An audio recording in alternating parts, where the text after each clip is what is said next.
টঙ্গীতে একটি পলিথিন কারখানায় অভিযান চালাচ্ছে পরিবেশ অধিদপ্তর। অভিযানে বিপুল পরিমাণ নিষিদ্ধ পলিথিন ও সরঞ্জাম জব্দ করা হয়েছে।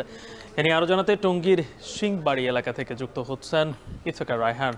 ইফতেখার, অভিযানে কি পরিমাণ পলিথিন জব্দ করা হয়েছে, কাউকে আটক করা হয়েছে কি?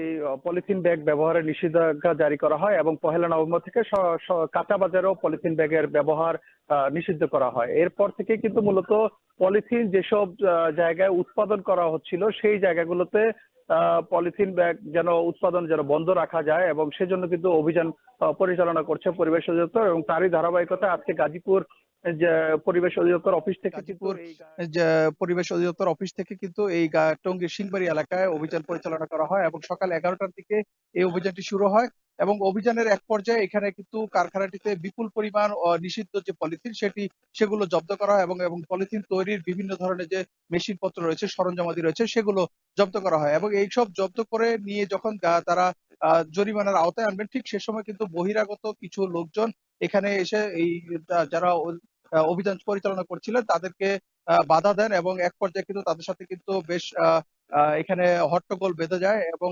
পরবর্তীতে অতিরিক্ত পুলিশ এখানে এসে কিন্তু পরিস্থিতি কিন্তু নিয়ন্ত্রণে আনেন এবং এক পর্যায়ে এখানে পরিবেশ অধিদপ্তরের যিনি নির্বাহী ম্যাজিস্ট্রেট রয়েছেন, তিনি এই কারখানাটির যিনি মালিক রয়েছেন তাকে 2 লাখ টাকা জরিমানা ধার্য করেন এবং এই কারখানাটি থেকে বিপুল পরিমাণ পলিথিন কিন্তু জব্দ করে তারা এখন গাড়িতে তুলে নিয়ে যাচ্ছেন এবং পরবর্তীতে এই যে কারখানার যে মেশিন পত্রগুলো রয়েছে সেগুলো এখানকার যিনি মালিক পক্ষ রয়েছেন, কারখানার যিনি জমির মালিক, তার কাছে মুচলেকার বিনিময়ে কিন্তু এখানে রেখে যাচ্ছেন যেন এই কারখানাটি যেন ভবিষ্যতে যেন পরিচালনা না করা হয়। সবকিছু মিলিয়ে তারা পরিবেশ অধিদপ্তর বলছেন যেন টঙ্গী সহ গাজীপুরের আরো অন্যান্য জায়গায় যে সকল নিষিদ্ধ পলিথিন তৈরি কারখানা রয়েছে সেসব জায়গাও তাদের এই অভিযান চলমান থাকবে। তো এই ছিল আমার কাছে গাজীপুরের টঙ্গী থেকে পরিবেশ অধিদপ্তরের অভিযানের সবশেষ তথ্য।